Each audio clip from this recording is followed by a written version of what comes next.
Hi. Thank you for attending today's reading. Let's begin. I saw the ugliness in people. 2 years ago, I had more friends. My family and I didn't argue about politics. No one shunned me for speaking the truth. The pandemic hit the United States. My whole world was turned upside down. As a nurse, watching patients code and die and feeling helpless is the most tragic thing I've experienced. After my shifts, I couldn't sleep. I'll never forget how many times I heard the page, anesthesia stat, and code blue. Supplies wore thin. We brought our own homemade personal protective equipment. We weren't given a choice. My family and friends regarded me as a healthcare hero. I just kept doing my best to take good care of people.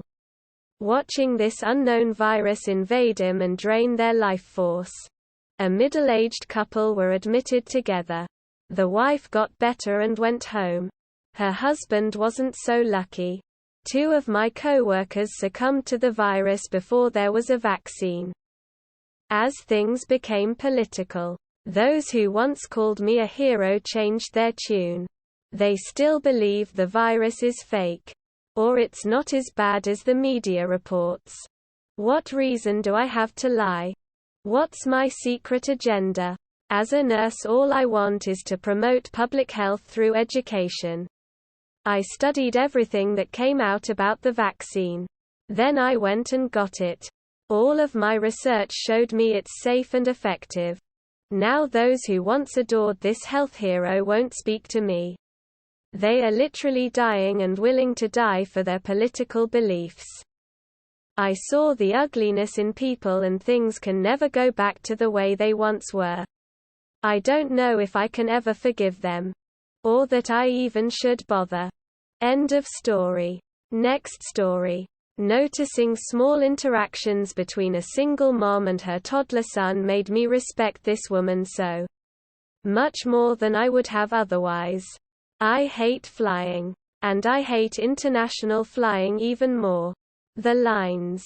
Constantly checking time. And just the overall length of the process. When I get to my gate on my flight from Canada to the US, I notice a mom at the window with her toddler son in a wheelchair. Marveling over the size of the plane. She's putting on a show. And I get it. She's preparing her kid for his first flight. Come the time for boarding. This mom and her son are a part of the pre-boarding process. She's really playing it up as she strolls him to the jet bridge. She says pretty loudly to him, "Get ready. It's time to go on the airplane." The kid raises his arms and yells, "Yay! Airplane." Many of us in the gate crack a smile and let out a small laugh. Including me. Good on her. I'm thinking. She's turning a mundane experience for a lot of people into an amusement park ride for her son. And he's loving every minute of it. I finally get onto the plane and see this mother and son already situated in their seat. The son's looking out the window and turns to his mom. "Are we going to go really high in the sky?" The kid asks his mom. "Oh yeah." The mom says.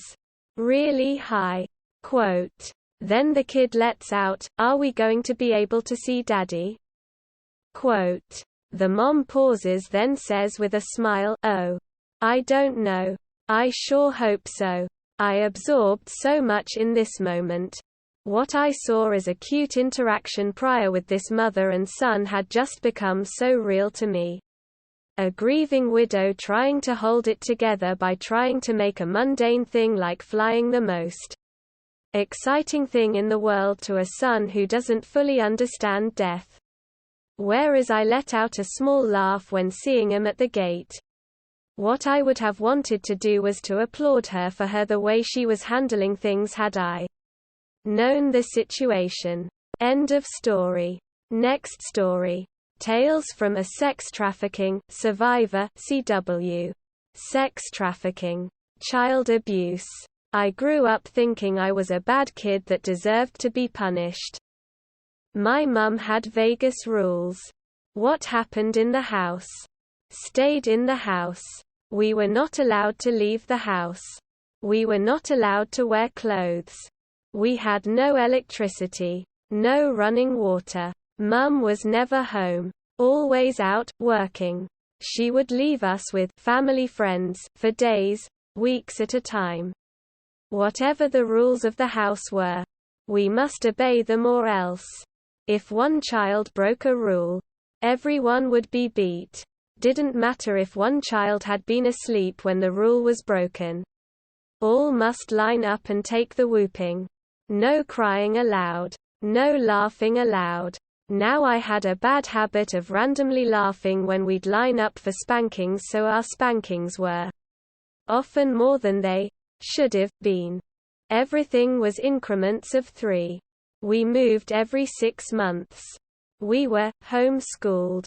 Mum had religious mania on top of it and was convinced we were warriors in a spiritual battle, and we were so important that the apocalypse would happen in our lifetime and all we would have would be our wits and one another.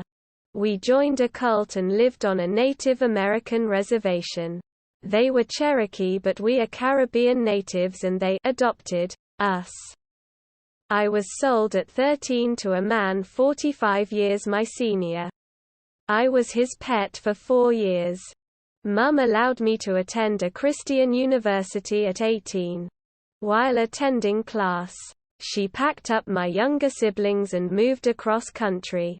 She sent me a notarized letter stating she was abandoning me and I was on my own.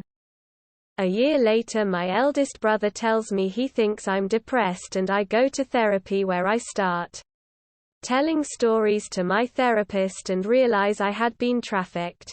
I became suicidal and went to a psych ward and opened up more.